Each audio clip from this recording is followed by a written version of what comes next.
Hello guys, good evening. Ako dahil si Rowena.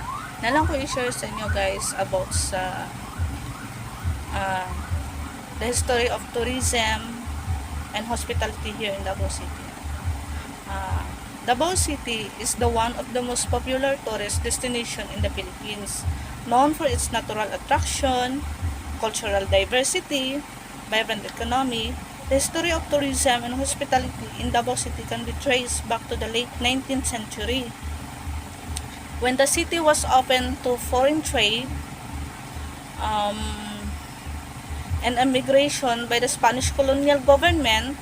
The city attracted merchants, missionaries, and adventurers from different countries, especially Japan, China, and the United States.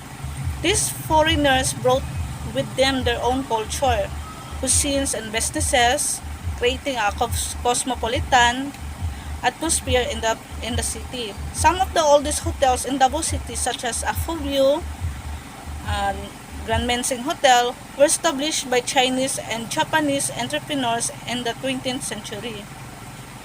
During the Second World War, Davao City was occupied by the Japanese force who exploited the city's natural resources and agricultural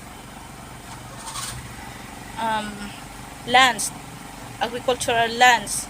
The city suffered heavy bombing and destruction by the Allied forces who liberated the city in 1945.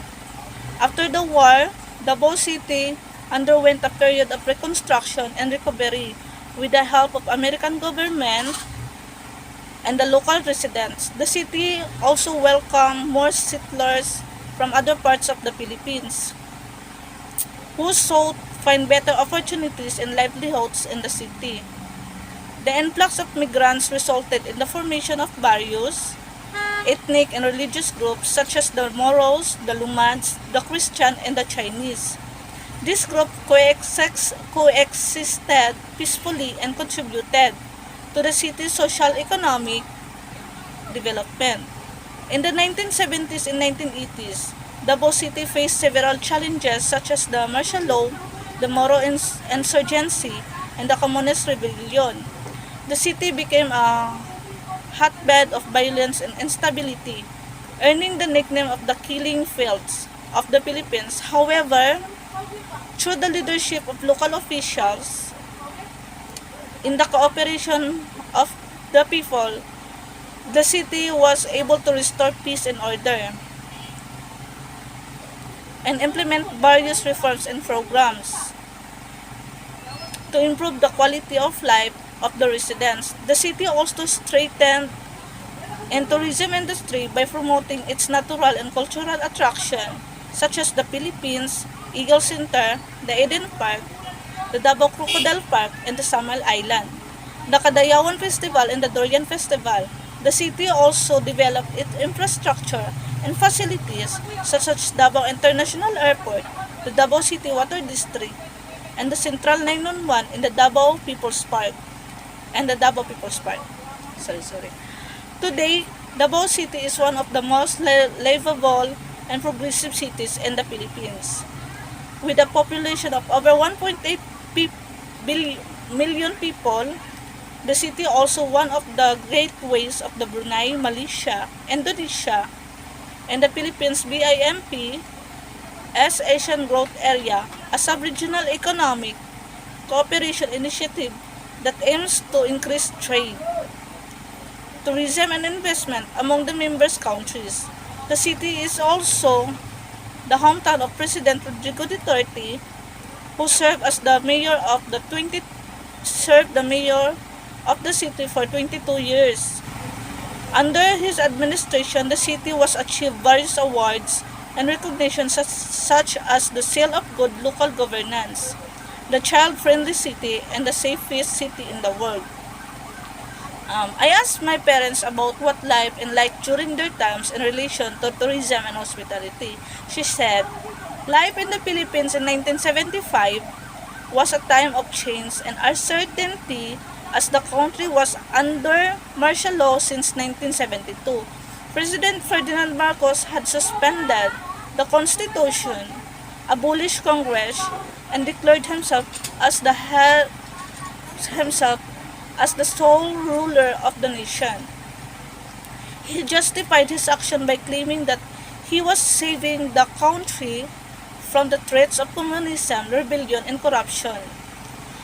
However, many people opposed his dictatorship and protested against his human rights violation, censorship, and cronyism.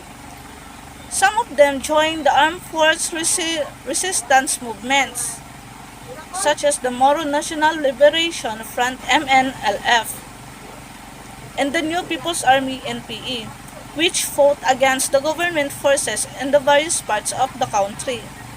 Other formed civil society groups such as the National Union of the Student of the Philippines and USP and the Movement of Concerned Citizens for Civil Liberties MCCCL, which organized rallies, strikes, and boycotts to demand the restoration of democracy and freedom. Despite the political and turmoil, the Philippines also experienced some economic and social development in 1975.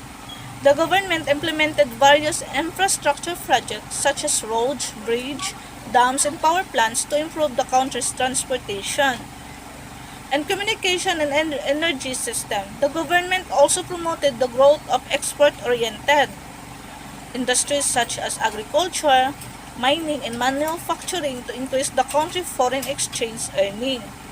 The government also launched the Green Revolution, which aimed to increase the production of rice and other crops through the use of modern technology and fertilizer. The government also initiated the Masagana 99 program, which provided loans and subsidies to farmers to help them to achieve self-sufficiency in rice production.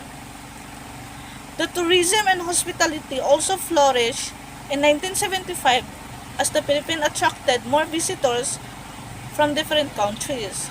The government established the Department of Tourism DOT in 1973 to oversee the development of promotion of the tourism industry. The government also created the Philippine Convention Bureau PCB in 1975 to organize and host international convention and events in the country. The government also invested in building and improving various tourist facilities and attractions such as hotels, resorts, airports, and cultural centers. The government also supported the preservation and promotion of the country's national and cultural heritage such as the Banawi Rice Terraces Farm, the Chocolate Hills, the Baroque churches, and the Virgin Heritage Village. The government also encouraged the participation and involvement of the private sector and the local communities and the tourism industry by providing incentives, training, and assistance to them. Some of the popular tourist destinations in 1975 were Manila, Baguio, Cebu, Davao, and Boracay. Manila was the capital and the largest city of the Philippines, which offered a variety of attractions and activities for tourists such as the historical landmark, museum, park, shopping malls, nightlife, and entertainment. Baguio was the summer capital and the mountain resort of the Philippines, which offered a cool of refreshing climate, scenic views, fine forest gardens, and cultural festivals. Cebu was the oldest city in the first capital of the Philippines, which offered a rich and diverse history, culture, and cuisine, as well as beautiful beaches, islands, and diving spots.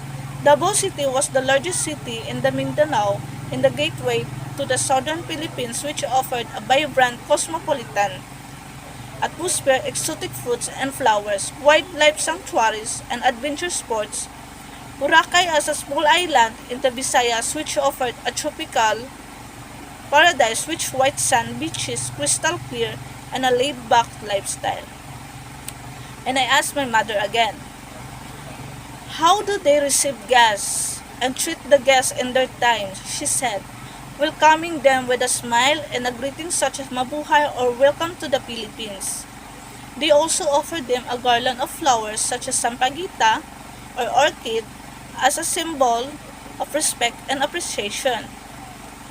Inviting them to their homes or hotels where they serve them local delicacies such as lechon, adobo, pansit, halo-halo, and kakanin. They also entertain them with music, dance, and stories, showcasing the rich, diverse culture, guiding them to various tourist attraction and destinations such as resort, museum, parks. They also help them with their transportation, accommodation, and safety needs, ensuring that they had a comfortable and enjoyable stay. Educating them about the country's history, politics, and society, especially during the martial law period. When the country facing various challenges and issues, they also shared their opinions, aspirations, and struggle as well as their hopes for the future. Um, Yan lang po guys ang masishare ko. Salamat po at i-like niyo po ang channel ko.